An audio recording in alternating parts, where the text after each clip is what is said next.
السلام عليكم ورحمة الله.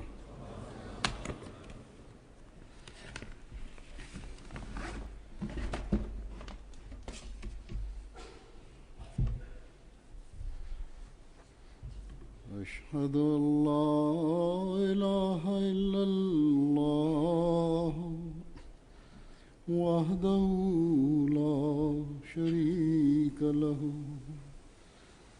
وأشهد أن محمدا عبده ورسوله أما بعد فأعوذ بالله من الشيطان الرجيم بسم الله الرحمن الرحيم الحمد لله رب العالمين الرحمن الرحيم مالك يوم الدين إياك نعبد وإياك نستعين اهدنا الصراط المستقيم صراط الذين أنعمت عليهم غير المغضوب عليهم ولا الضالين.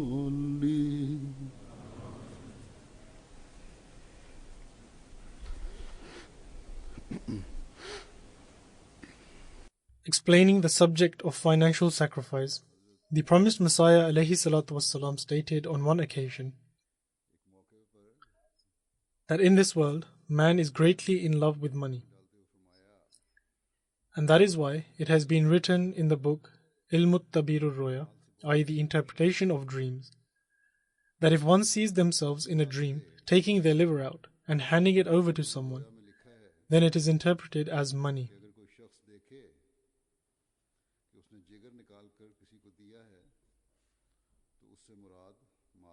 The promised Messiah ﷺ further states that it is for this reason that in order to attain true righteousness, God Almighty has stated that you cannot attain to righteousness unless you spend out of that which you love.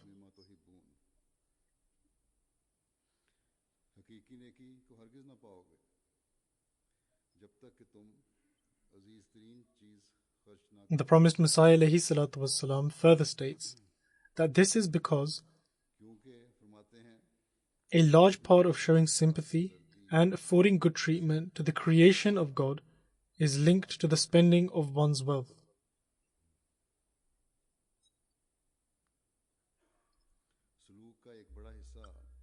And without this, one cannot perfect or strengthen their faith.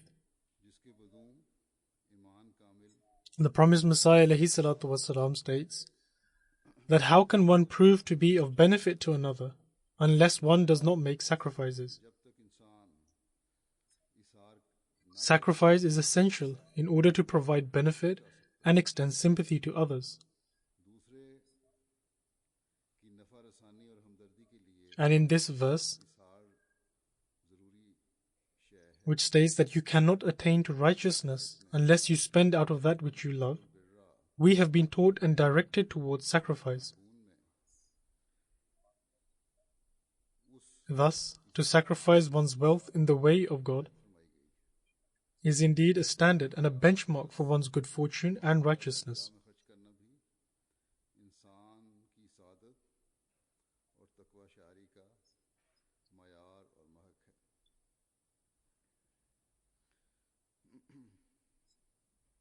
In another extract which I shall read out, the promised Messiah ﷺ states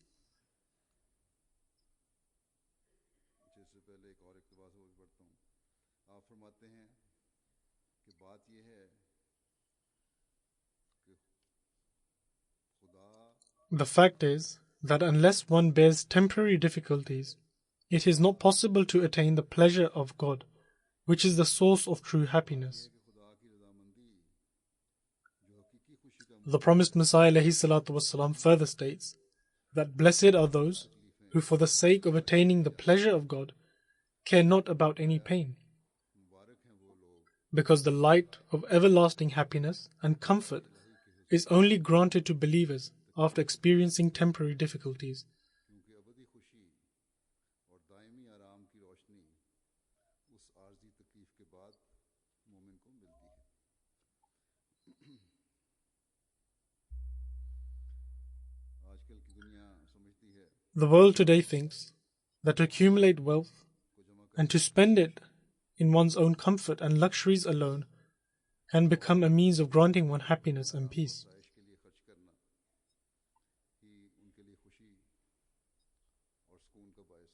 However, a believer who has true knowledge of faith knows that although God Almighty has created these comforts and these amenities, हकीकी इदराक और शऊर हो कि बेशक अल्लाह ताला ने but the true objective of one's life is to seek the pleasure of Allah the Almighty.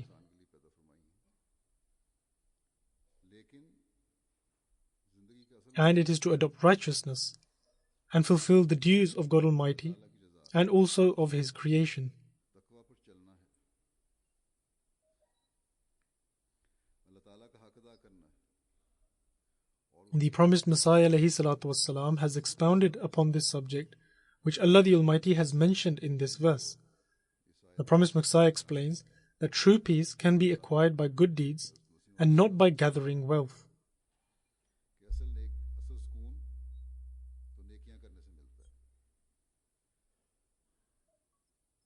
माल जमा करने से नहीं मिलता। Also, deeds cannot reach their true merit unless one spends out of that which he loves most for the sake of fulfilling the rights of God Almighty and His creation. अल्लाह ताला और उसकी मखलूक का हक अदा करने के लिए वो चीज़ खर्च ना करो The promised Messiah ﷺ states तुम्हें मोहब्बत है। that money and wealth is something that man loves dearly. इस्लाम फरमाते हैं कि माल और दौलत ऐसी चीज़ है जिससे इंसान बहुत मोहब्बत And today, if we assess the situation of the world, we find that much of the chaos, disorder, and restlessness is due to the love and greed for wealth. फितनों और अफरा तफरी की वजह दौलत की मोहब्बत और हवस है। फिर दुनियादार Furthermore, if the worldly people do acquire large amounts of wealth, they do not even know how to spend it. तो उसे खर्च किस तरह करना है। Indeed, there are many wealthy and affluent people in these countries of the West, which are also known as the developed countries. मगरबी ममालिक में जो तरक्की याफ्ता ममालिक कहलाते हैं, However, what do they spend their wealth on? इनमें बहुत बड़े बड़े अमीर लोग भी हैं, लेकिन इनके अखराजात क्या हैं? यहाँ Here, the things that they offer to them are casinos, in which they squander their money on vain extravagances and on gambling. जो चीज़ें हैं कैसीनो हैं, वहाँ जाकर In fact, the situation of the Muslim countries करते हैं and the Muslims is also no different. करते हैं, बल्कि मुसलमान ममालिक का भी ये हाल है, मुसलमानों का भी, कि वो लोग भी They too come here and indulge in these extravagances, and their own countries also have similar establishments where people can lavishly spend their wealth. ममालिक में ऐसी जगह हैं जहाँ खुले खर्च किए जाते हैं। कुछ अर्सा हुआ A short while ago, I saw an advertisement in a magazine of a hotel in Dubai, which was selling a cup of ice cream which had 2 or 3 scoops of ice cream and cost $850. जिसकी एक cup जिसमें 2 या 3 scoop थे, It said that it contained saffron from a particular country and certain other ingredients from such and such country, and covered with edible gold. जगह जगह फलान इस्तेमाल हुआ है, फलान जगह की फलान चीज़ इस्तेमाल हुई है, However, in a poor country, $850 is enough for a whole family to manage with an excellent standard. $100 में एक गरीब मुल्क के एक खानदान However, these people spend it on just one single cup of ice cream. लेकिन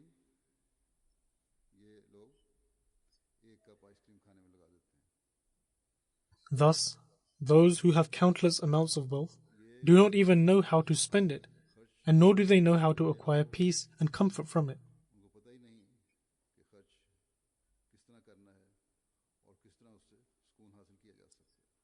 There is no doubt that they spend their wealth, but they simply do it to fulfill their vain pursuits, and not for seeking the pleasure of Allah the Almighty, and to attain good deeds.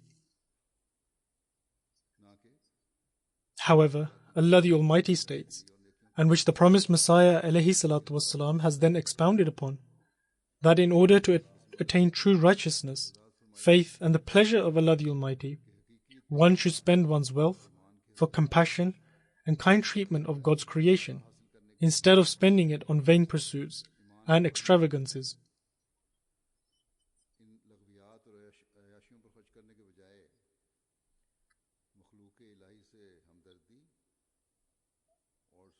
And if this is not the case, then one cannot attain the pleasure of Allah the Almighty. Showing compassion to mankind does not only consist of taking care of the needs of the disadvantaged, but also to take care of their needs relating to religion, faith, and bringing them closer to God Almighty.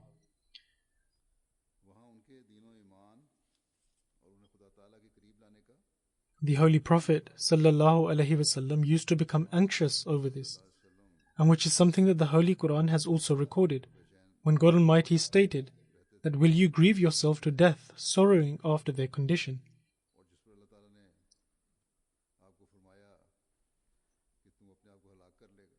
And so, what exactly was that condition of the people, which the Holy Prophet ﷺ became anxious over? It was the fact that they had moved away from God Almighty and from their faith.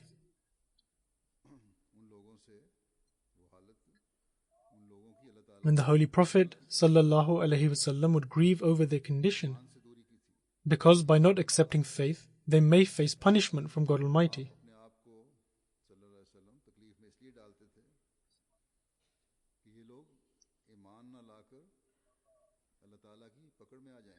Thus, in this day and age, apart from fulfilling the material and physical needs of people and helping the poor, it is also very important for us Ahmadis to spend our wealth for the spiritual needs of people too.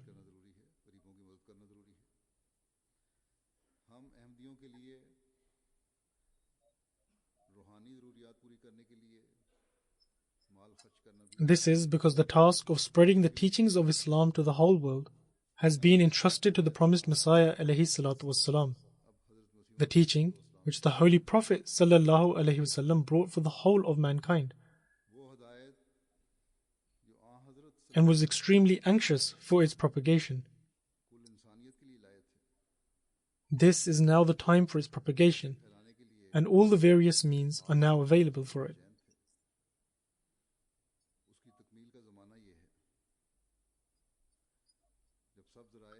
And just as the promised Messiah ﷺ was entrusted with this task, in the same way, his followers have also been entrusted with this task.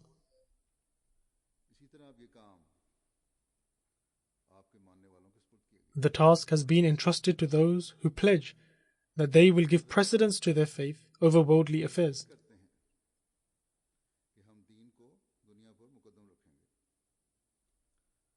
The rich spend on rich extravagances, and they have so much wealth that they do not even know what to spend and how to spend it.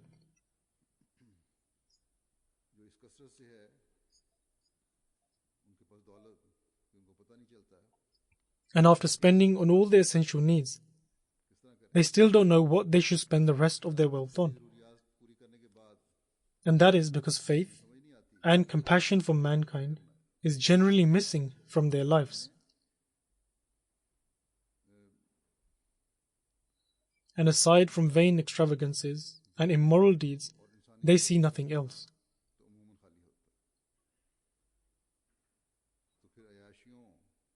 However, a mu'min, i.e. a true believer, is told by God Almighty to not only spend from one's surplus wealth, but, in order to acquire true piety, and to seek the pleasure of Allah the Almighty, they should put themselves through difficulties and should spend from that wealth which they most love.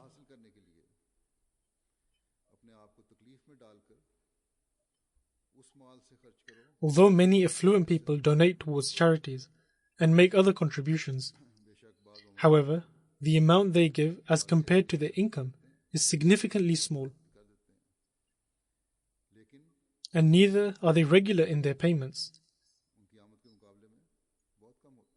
Thus, it is only a believer who spends with regularity and for virtuous causes and to acquire good deeds.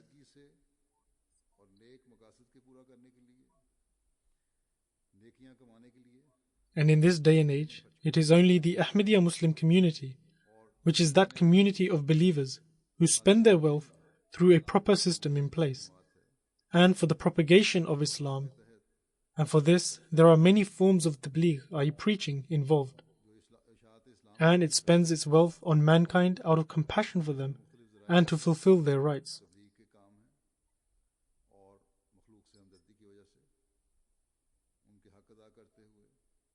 And there are many people who bear great difficulties in order to contribute towards this.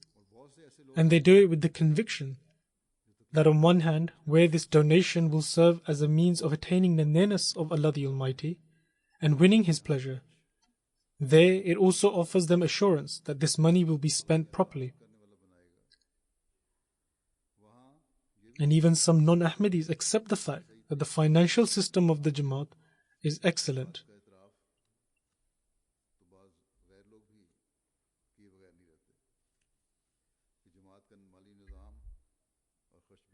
Our missionary in Kababi wrote that 2 retired professors from the University of Jerusalem, along with their 2 foreign guests, came to our mission house in Kababir.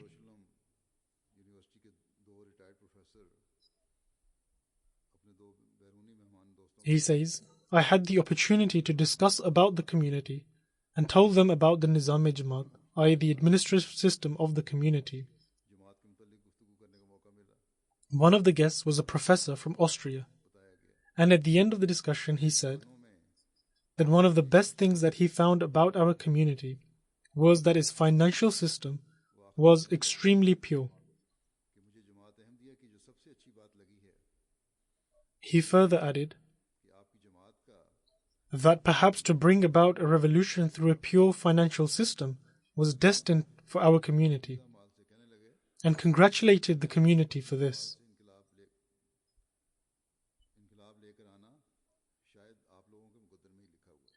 For chanda, i.e. financial contributions, it is essential that the money is earned through pure means. God Almighty has also stated that one should spend out of the wealth which is pure and has been earned through pure means. It should not be spent from the wealth that has been earned by being dishonest and through evading tax, or through any other wrongful means.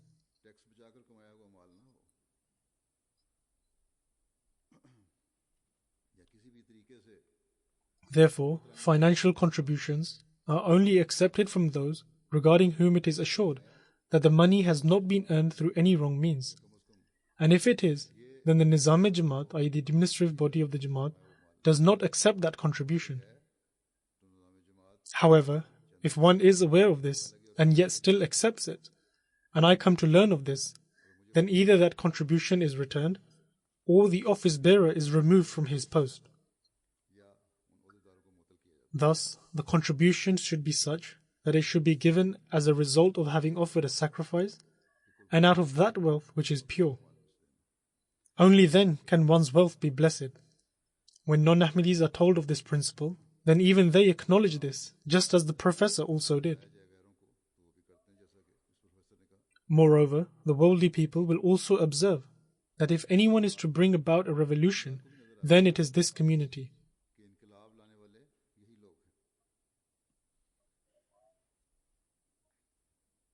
Therefore, as long as our intentions are virtuous, and we try to earn our money through pure means, and spend it in the way of Allah the Almighty, we indeed can become the means of bringing about a revolution. And this revolution is destined for us, because God Almighty has promised this to the promised Messiah alayhi salatu wassalam. However, this revolution is not going to be of any worldly nature. Rather, it is going to be a spiritual revolution. It is to spread the message of the Holy Prophet sallallahu alaihi wasallam all over the world. And it is to establish the unity of Allah the Almighty and to fulfill the rights of His creation. These are not just mere words uttered by man. In fact, God Almighty has promised the promised Messiah alayhi salatu wassalam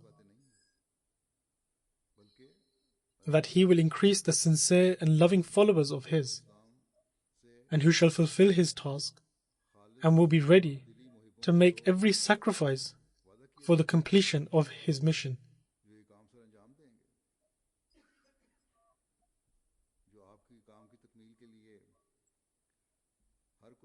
And so, speaking about the loyalty of the members of his community, the promised Messiah alayhi salatu wasalam states, the level of devotion and loyalty that was shown by the companions of the Holy Prophet sallallahu alaihi wasallam was such that its example is never to be found in the history of the world.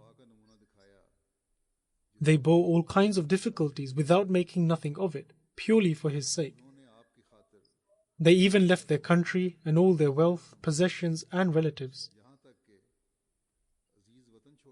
The promised Messiah alayhi salatu wasalam adds, similarly, I have seen that God Almighty has granted my Jamaat such passion, and they demonstrate their devotion and loyalty.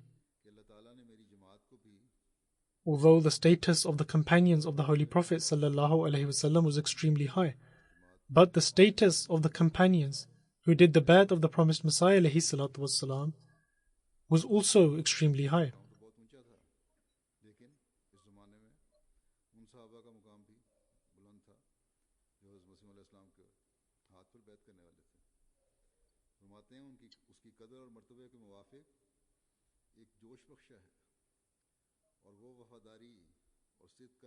Mentioning the financial sacrifices of his Jamaat, the promised Messiah alayhi salatu wassalam states, they have open-heartedly contributed for my religious endeavors and objectives. Almost every individual takes part according to his or her capacity and ability. Only Allah knows with how much sincerity and loyalty they take part in these financial contributions. But the promised Messiah alayhi salatu wassalam states, however, I know very well that our Jamaat has shown the devotion and loyalty which the companions of the Holy Prophet sallallahu alaihi wasallam showed in the time of extreme difficulty.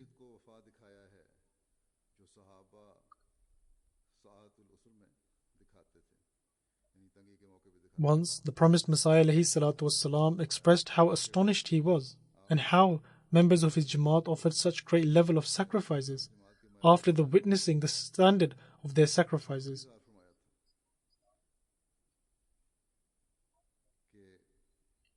Thus, the promised Messiah alayhi salatu wasalam brought about a revolution in his followers, who were ready to discard their worldly desires and give preference to faith.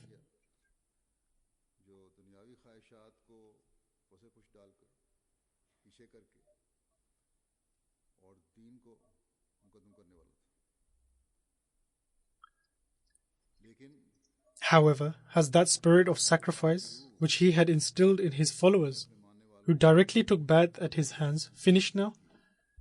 And was it only for that limited period? If that was the case, then the Jamaat would never have been able to achieve any kind of success.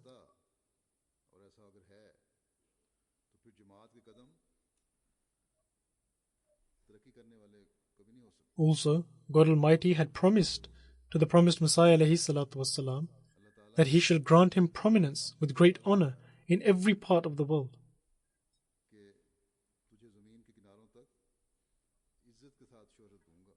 And so it was necessary for a Jamaat which was full of sincerity, passion, and ever ready for offering sacrifices. Similarly, the promised Messiah alayhi salatu wasalam had received the news from God Almighty and gave the glad tidings that after him the institution of Khilafat will be established, which will complete and fulfill his mission. And by attaching themselves to it, the sincere members would help carry out that task. Thus, today we see how Allah the Almighty continues to fulfill those promises,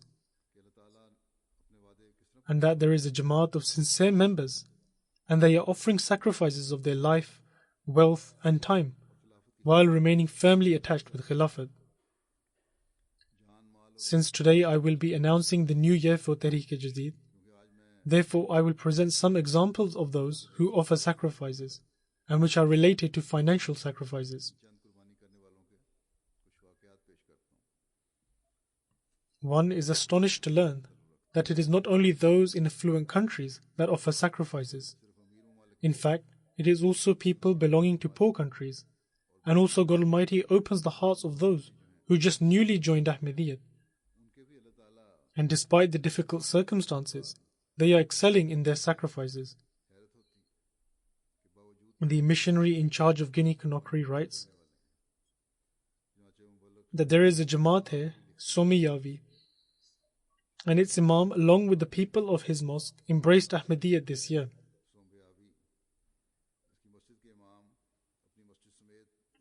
When he was told about the financial system of the Jamaat and about Tehreek-e-Jadid, he said that he had given many lectures on financial contributions and also on zakat, but he had never witnessed such a strong and comprehensive financial system anywhere else, and nor had he heard of one. He straightaway made some financial contribution and then said that he now promised that his Jamaat will offer financial contribution every month. These are those people who belong to areas of poverty, and their standard of poverty is far below the standard of poverty we know in Europe or in the West. They are extremely poor, and yet their levels of sacrifices are extremely high.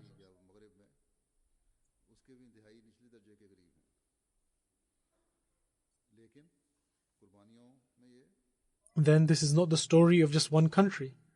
In fact, this is happening in many countries of the world. First, I mentioned Guinea-Conakry. And now the missionary in charge of Ivory Coast writes that we went to the village of Kupene for the purpose of preaching and conveyed the message of Ahmadiyya to them. This message was listened to very carefully by all men and women. A Sunni friend said that many people have come here to preach, but we have never before heard a message as appealing as this one. As a result, almost 300 people joined Ahmadiyyat straight away by taking the oath of allegiance. Next, these new converts were introduced to the financial system of the community and were given information about Tehreek-e-Jadid.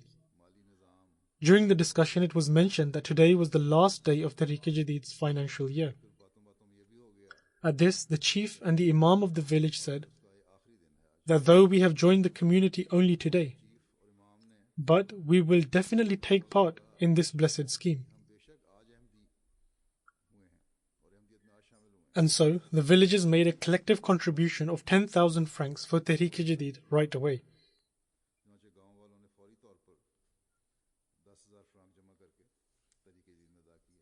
Then there is another example of financial sacrifice from another country in Africa, Tanzania.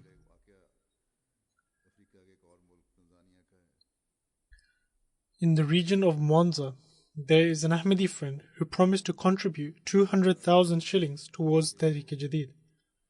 He paid off 100,000 shillings, and 100,000 was still outstanding. He writes that in October, Amir Sahib, the national president of the country, wrote to remind him that the financial year of Tehreek-e-Jadid was coming to an end by the end of the month, and he still had some outstanding contributions to make. At this, he responded by saying that I'm traveling at present, but will find a way to get the money to you in time. Therefore, he gave the outstanding amount to a non-Ahmadi bus driver and explained to him that this is my financial contribution and it is really important that this is paid in time. He instructed the driver to give this money to the Muallim as soon as he gets there. He also gave the bus driver the Muallim Sahib's name and address. So as soon as the driver arrived at the bus stand, he rang the Muallim Sahib and explained to him that I have got something that I have been keeping safe for you. Please come and collect this. When the Muallim Sahib arrived to collect the chanda, the driver said to him that I would like to become an Ahmadi, and that his wife and children were already Ahmadi, but he had not accepted Ahmadiyyat yet, because he was not fully convinced. He said that I found this whole episode very moving. This is a material world where people love their money, and we come from a very poor area. Yet I was astounded to see that God Almighty has created such people who find true happiness and peace in contributing their money for the sake of God Almighty. Thus, the act of an Ahmadi person to send their financial contribution via a bus driver became the source of guidance to him and was the reason why the bus driver accepted Ahmadiyyat. And so, these are the contributions made with the purest of intentions, and their results become evident straight away. The act of making the sacrifice of one's most precious possession, i.e. money, become the source of guidance of a pure soul.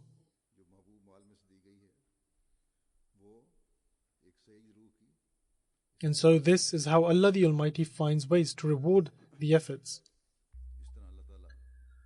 Similarly, Amir Sahib of Senegal writes that a non-Ahmadi father of a member of our community, Umar Sahib, who lived in Guinea-Conakry, came to see us.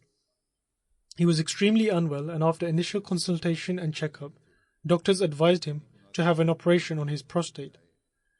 However, Umar Dialu Sahib did not have enough funds to pay the bill for his father's operation, and it was also not possible for him to take such a big loan. He was extremely worried. Amir Sahib says that during the first week of October, I drew people's attention towards making a contribution towards Tehreek-e-Jadid. The next day, Umar Sahib came to the mission house and offered to make the contribution for Tehreek-e-Jadid. Amir Sahib says that I knew about his circumstances really well, so I said to him that you are in need of money as it is, and your father is really ill, so how would you be able to afford this sacrifice? At this he said that in your sermon yesterday you said that this Tehreek-e-Jadid is a deal with God Almighty, and I have come today to make a deal with Allah the Almighty.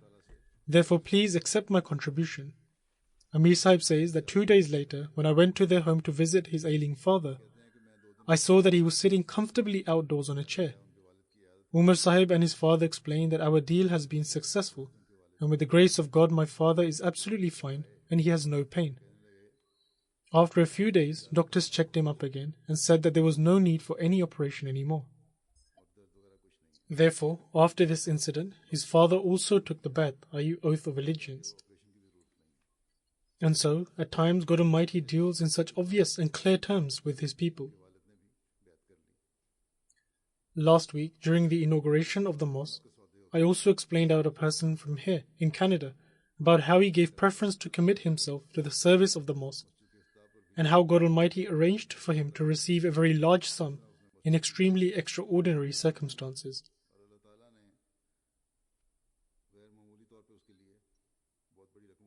A worldly person might think that this is just a coincidence.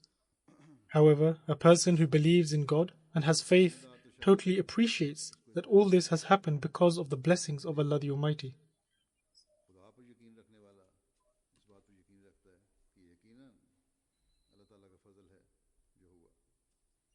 Similarly, there is a Jamaat in Congo-Kinshasa, and the Ahmadi friend is called Ayub Kokondulo. He says that I did not used to take part in the activities of the community. My son was chronically ill, and a large part of my income was spent on his treatments. He then says that I was given the responsibility to serve as the finance secretary of the local community. At this I thought that now I have been given the responsibility as finance secretary. Therefore the standard of my own financial sacrifice should be a model for others. Now just think about this. A poor man living in a small village of a faraway country appreciates that now I have been given the responsibility as the finance secretary. Therefore the level of my own sacrifice should be better than others. He says, I then started to contribute Chanda regularly, and with the blessing of Chanda, my circumstances began to change for the better. My life became more peaceful and more fluent, and my son, with the grace of Allah the Almighty, is enjoying a better health and is free of disease now. and I truly believe that all this is the result of serving the community and making financial sacrifices. There is a phrase in Urdu which states that you make sacrifices by cutting a part of your stomach. And we all hear this, but we can't really appreciate the truth behind this saying until we reflect upon some of the incidences like these. The level of sacrifices made by those who are poor themselves brings this saying into light.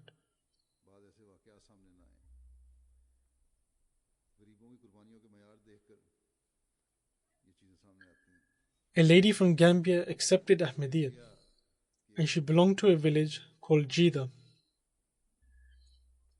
When she was informed about Tehreek-e-Jadid, this lady said that in my home, I only have 100 dalassis so that I can buy a sack of rice, as I have ran out of my rice in my house. This lady also told that her only son, who was the main breadwinner of the family, was missing for the past 2 years. And people say that he has passed away now, as he has not been seen and no one has heard from him for 2 years. However, this lady said that it is fine, I will take some loan and buy items for food, but I will give these 100 dalassi for chanda for Tehreek-e-Jadid, and God Almighty will sort something out for me Himself. And so, within 3 days after this incident, her son was missing for the last 2 years returned, and he also brought with him 10 sacks of rice and a large sum of money.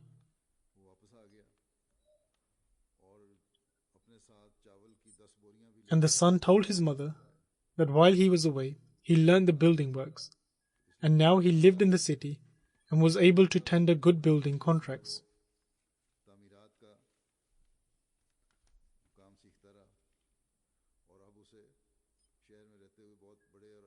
And so this lady says that this is the blessing of my financial sacrifice, and I will continue to take part in this. Is this not a revolution that God Almighty has produced in people living in faraway countries because of their faith in the promised Messiah alayhi salatu wassalam? Indeed it is. Just reflect on the elevated state of faith of this woman, that she did not even care about her hunger. And then how God Almighty responded to her sacrifice is also astounding.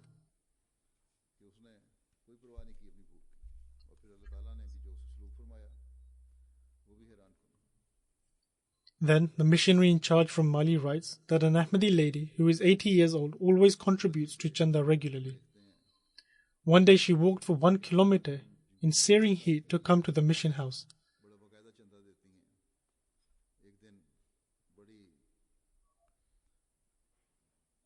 She was in a really bad shape because of the heat. In these countries the heat is absolutely immense. The missionary charge said to her that if you would have told me, I would have come to collect the chanda from you. She said that now that I have learned about financial sacrifice and its importance, I am not prepared to waste the blessings that come with this. So she walked to make a contribution to the financial sacrifice and also gave the money in chanda that she would have paid for a rickshaw fare. So these are the standards of people who live in faraway regions.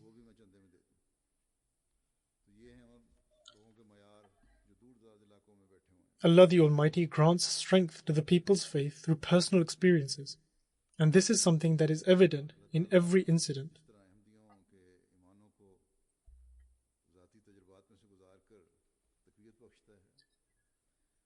A Muallim from Benin, a local missionary, Zakaria Sahib, narrates an incident that the Sadr of Jamaat, Sene Pota, lost his job, which made him very concerned.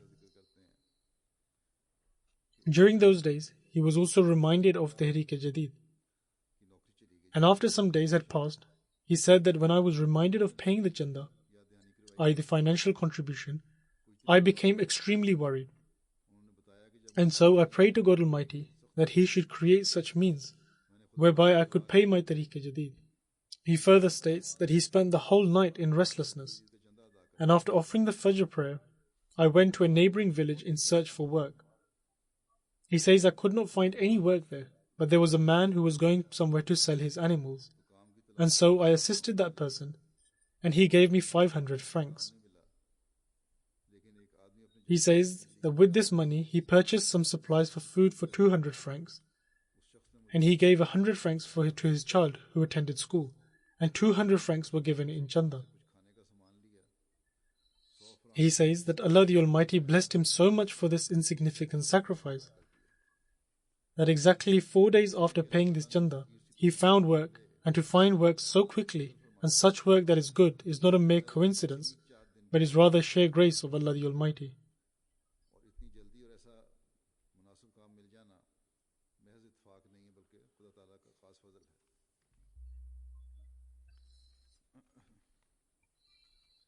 These were the incidents from Africa. The inspector of Tehreek-e-Jadid in India writes that the inspector of the provinces of Andhra and Telangana, Shahabuddin Sahib, says that a friend from Hyderabad who has a poor family background began his business with 20,000 rupees. He runs a small shop, and when it's the time for prayers, he closes his shop. This is the quality of a true believer, that he closes his trade for prayer. He says that he gives a full month's income for Tehreek-e-Jadid. And even this year he gave 60,000 rupees in Tehreek-e-Jadid. He lives in a rented house, and he says that one day I said to him that you should purchase your own home. To this he said that let things run as they are. The way the world is heading, there is no point in gathering money. So why should I not keep on spending in the way of Allah the Almighty?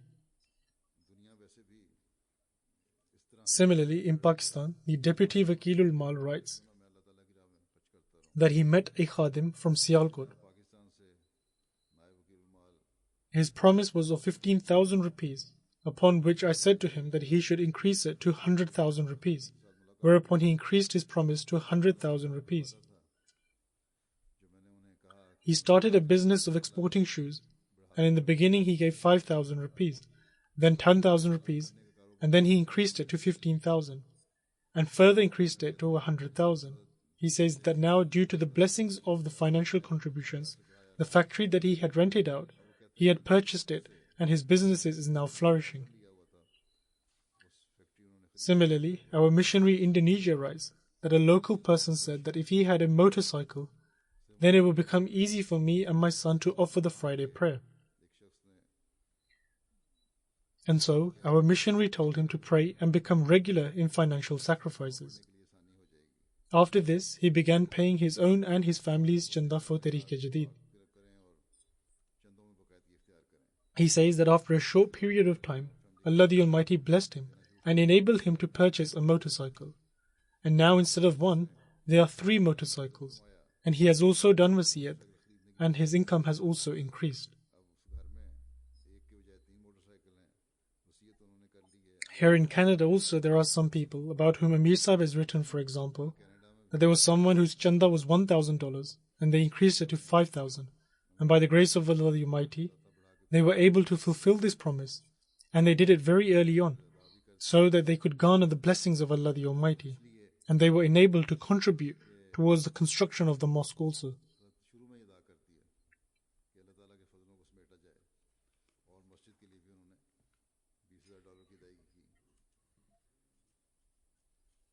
Similarly, there are some very faith-inspiring incidents here also.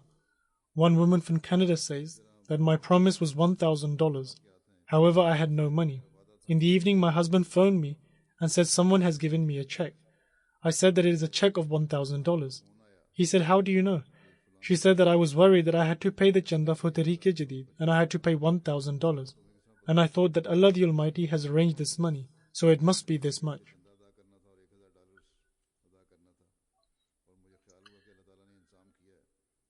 Similarly, there are the European countries. Here there are new jamaats that are being established. The missionary of Croatia writes that due to poverty, there are very few job opportunities, and there is a large number of people who do not have any source of income. These individuals are generally either given money by their relatives, or if they find any work for 1 or 2 days, then they live off that money. He says that there is an elderly friend who takes keen interest in Jamaat works and spends all of his time in working for the Jamaat. But even when he is not working for the Jamaat, he tries his best to do some work or another whereby he can benefit the Jamaat. He says for approximately 1 year, he has been gathering empty cans so that he could give them for recycling and earn some money as a result. And so he gathered these cans for a whole year and handed them in for recycling, and in return he only received $30.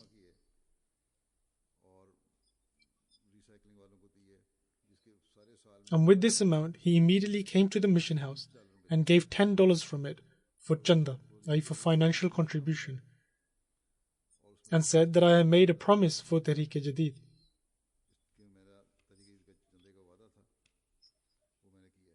And so the missionary states that he gave a third of what he earned for a whole year to the Jamaat.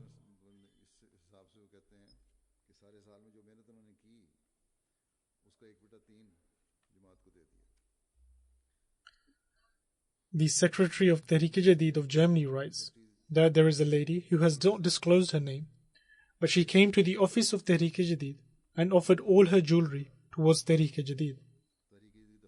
Her jewelry was so much that the entire table was filled with jewelry. There were necklaces of gold, rings, bangles, and there were many other items. Yet she said that she did not want her name to be disclosed, so that her sacrifice would be solely for God Almighty.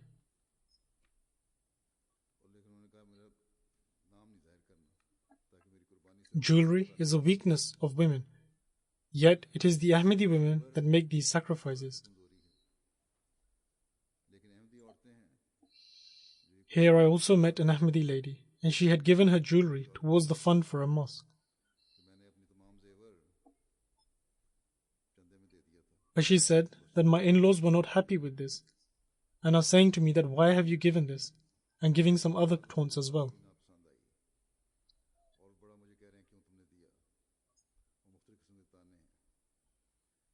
Allah the Almighty blesses those who offer sacrifices for Him, and God willingly, Allah the Almighty shall also bless her for her sacrifice in His way, and shall reward her.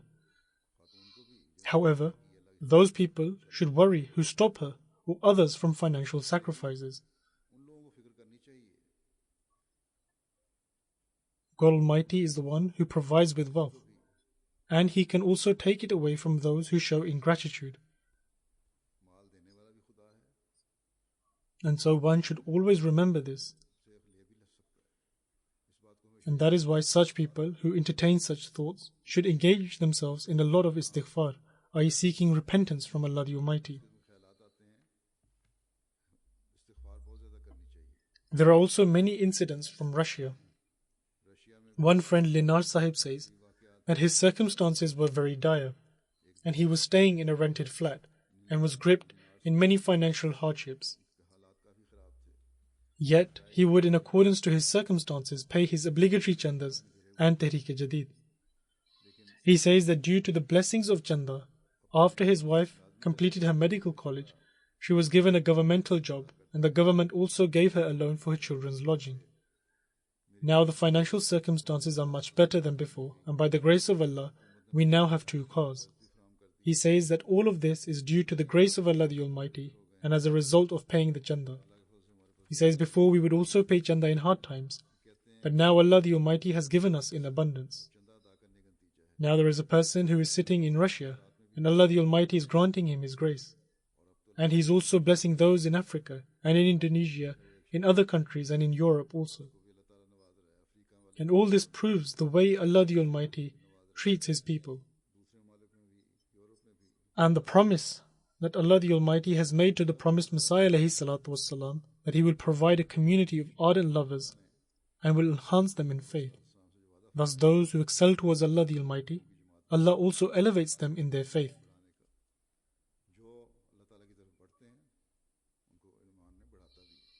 There are countless incidents of financial sacrifice, and the blessings of Allah the Almighty as its result have been reported to me, so much so that it became difficult for me to decide which ones to select. I have presented just a few. As I already mentioned, such is the treatment by Allah the Almighty of the people of almost every country, that those who sacrifice in His cause while putting their trust in Him, He showers His countless favors upon them.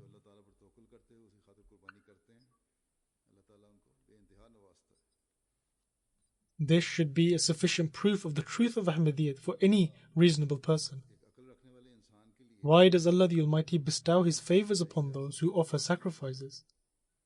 This is because these donations are being spent on the propagation of the faith. Certainly, those from poorer countries also make financial contributions. However, the expenditure is much higher than their contributions.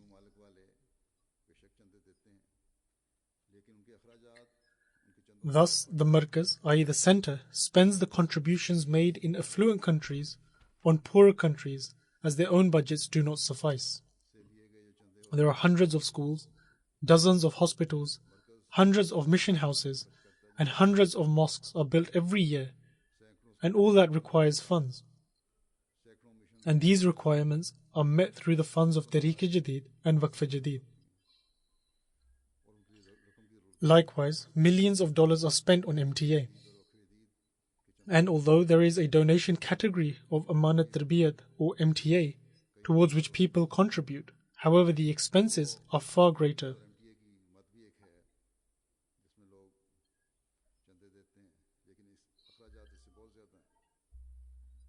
Regarding MTA, I also wish to say that according to the assessment, the level of regular tendency to watch MTA, which should have been there, does not exist here, or at least they do not listen to my live sermons. The Jamaat spends an unlimited amount for tarbiyat of the community. And so even if there is difference of time zones, the sermon should be watched when the repeat telecast is aired. Countless non-Ahmadis watch and then write to me that we are not affiliated to the Jamaat, but we listen to your sermons. Allah the Almighty has made MTA a means to attach the Jamaat with Khilafat. And if you do not pay heed to this at homes, then your children will gradually drift away.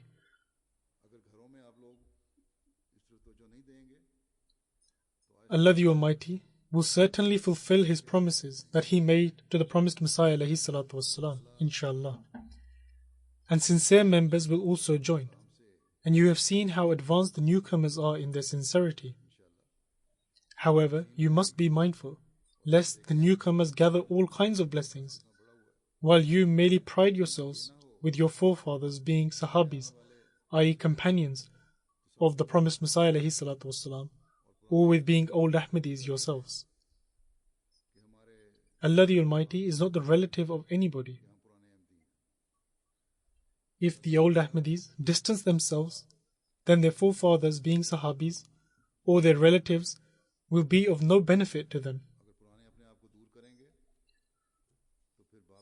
Therefore, before you come to regret, you must attach yourselves with Khilafat and utilize the best means, that is MTA, which Allah the Almighty has granted for achieving this. There are also other countless excellent programs that are broadcast on MTA, but you must as a minimum watch my sermons. It should not be the case that you say that the local missionary read out the summary to us so we know what was said. There is a difference between listening to a summary and listening to something completely.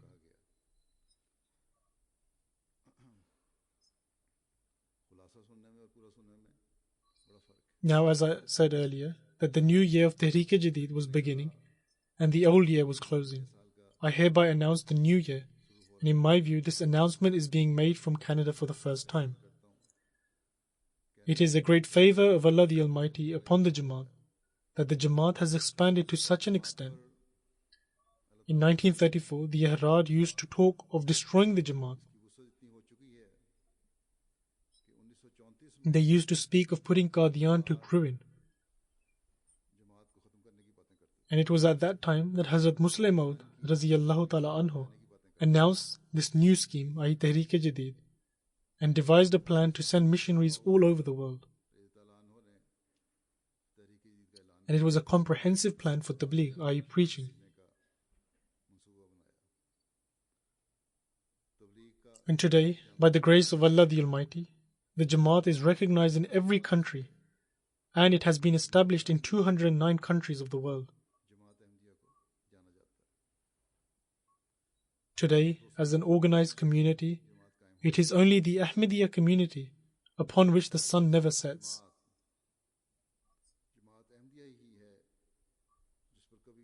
There was a time when the Ahrar used to speak of silencing the voice of Ahmadiyyat from Qadian. And now today, a humble servant of the promised Messiah alayhi salatu wassalam is conveying the message of the promised Messiah alayhi salatu wassalam from this western corner of the earth to the entire world.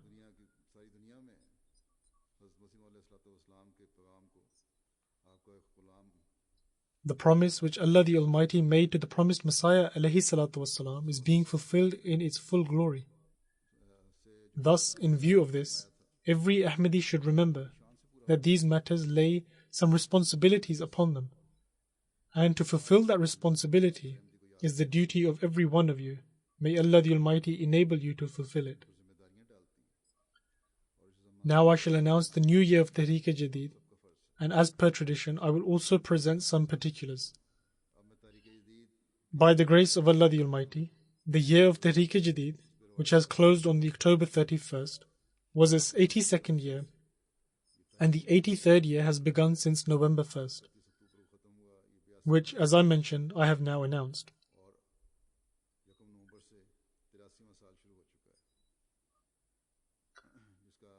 By the grace of Allah the Almighty, according to the reports which have been received, Jamaat Ahmadiyya, that is the international Ahmadiyya community altogether, has contributed 10,933,000 pounds sterling towards the financial system of Tehreek-e-Jadid. Alhamdulillah. This contribution shows an increase of 1.77 million pounds compared to last year.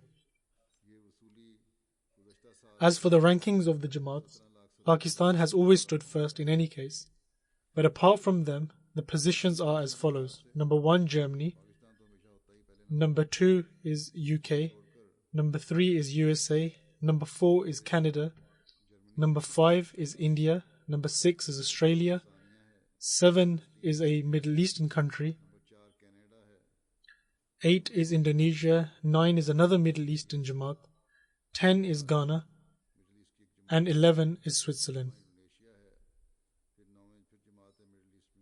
Due to the fact that per person Switzerland chanda is a lot more, that is why their name was written. Otherwise, the list is up to 10. Those who contributed per person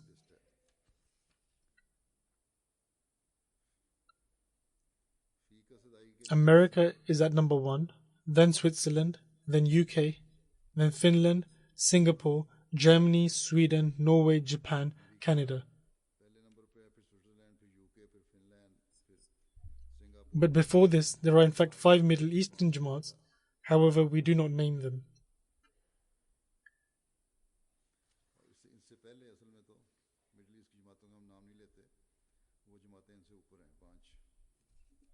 In regards to the total contribution from the African countries that have outshined, Mauritius is 1, then Ghana, Nigeria, Gambia, South Africa, Burkina Faso, Cameroon, Sierra Leone, Liberia, Tanzania and Mali.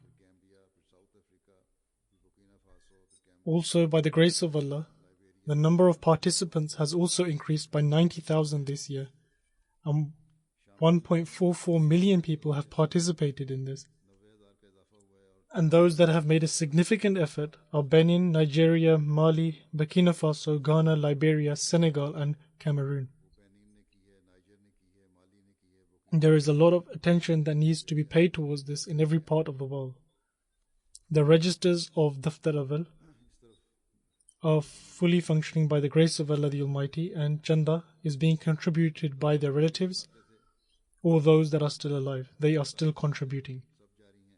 The 3 major Jamaats of Pakistan, first is Lahore, then Rabwa, and third is Karachi. And in regards to contribution, the 10 Jamaats of the cities are: number 1 is Islamabad, then Multan, Quetta, Peshawar, Gujranwala, Hyderabad, Hafsabad, Miawali, Kotli, Khanewal, and Bahawalpur. The 10 provinces in Pakistan that have made the most sacrifices, and even in spite of poverty, the financial sacrifices of Pakistan are of a very high standard.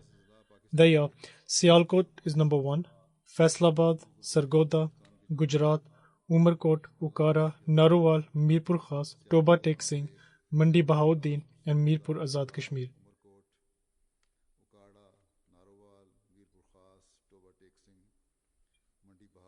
The first 10 Jamaats of Germany are Reudermark, Neuss, Weingarten, Rheinheim South, Florenstein, Limburg, Cologne, Koblenz, Nida, and Mehdiabad.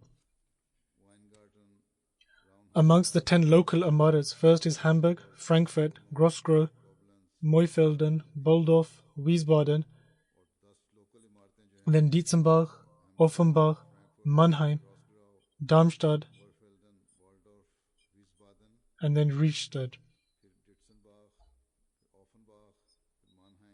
In regards to the total contribution, the first 5 regions of UK are London B, London A, Midlands, North East, and then the South region. And the first 10 big Jamaats in regards to contribution are Masjid Fazl, which is number 1, then Worcester Park, Glasgow, Birmingham South, New Malden, Bradford, Islamabad, Gillingham, Mosque West, and then Wimbledon Park.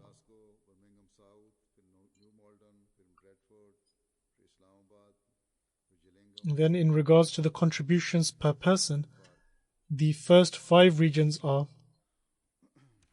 South West, Islamabad, Scotland, Midlands, North East.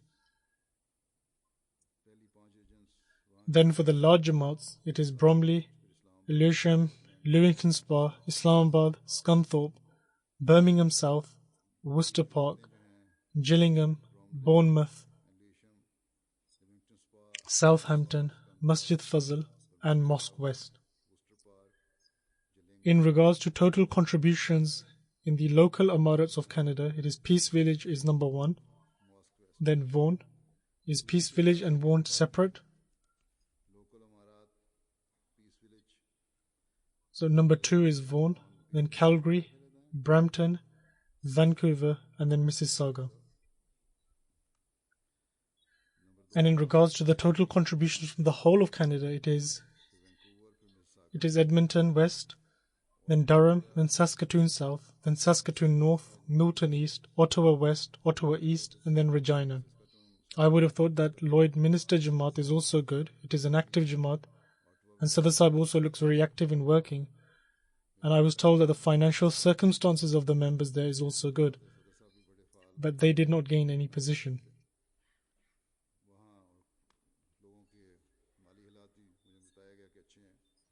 In regards to the total contribution of the Jamaats of America, it is Silicon Valley, Oshkosh, then Oshkosh number 2, then Detroit, Seattle, then York, then Central Virginia, Los Angeles, Silver Spring, Central Jersey, Chicago, Southwest, and Los Angeles West.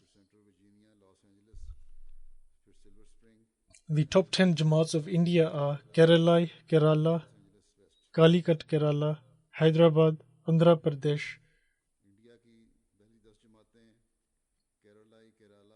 Patha Prem, Kerala, then it's Qadian, Kenanur Town, Kerala, Pangadi, Kerala, Delhi, Calcutta, Bengal, and Silor, Tamil Nadu.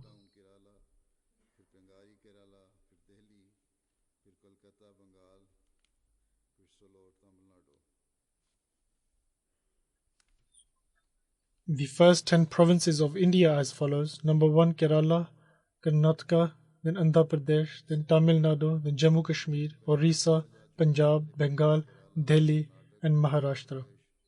Over the past few years, India has advanced. Initially, they were quite behind. The first 10 Jamaats of Australia are, and here they are also by the grace of Allah the Almighty moving forwards, Melbourne, Berwick, Castle Hill, ACT Canberra, Marsden Park, Brisbane, Logan, Castle Hill, फिर ACT कैनबरा, Melbourne, फिर Brisbane, Longbourn, Adelaide South, Plumpton, Melbourne East, Melbourne, Longbourn, and likewise in regards to the contribution, the first 10 Jamaats per person are Tasmania, Brisbane North, ACT Canberra, Sydney, Metro Darwin Parameter, Melbourne Berwick, Perth, Marsden Park, and Castle Hill. May Allah the Almighty bless all the participants in their wealth and their health, and bless their sacrifices, and may He further enable them to participate in sacrifices, and may He enable them to always establish a firm relationship with Khilafat. और आइंदा भी बढ़ चढ़ कुर्बानी की तौफीक दे और खिलाफत से हमेशा इनका मजबूत ताल्लुक कायम करता रहे.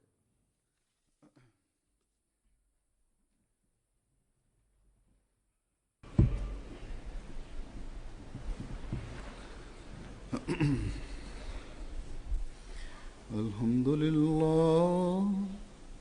لله نحمده ونستعينه ونستغفره ونؤمن به ونتوكل عليه ونعوذ بالله من شرور أنفسنا ومن سيئات أعمالنا من يهده الله فلا مضل له ومن يضلل فلا هادي له ونشهد أن لا إله إلا الله ونشهد أن محمدا عبده ورسوله. عباد الله رحمكم الله إن الله يأمر بالعدل والإحسان وإيتاء ذي القربى وينهى عن الفحشاء والمنكر والبغي يعظكم لعلكم تذكرون. اذكروا الله يذكركم وادعوه يستجب لكم ولذكر الله أكبر.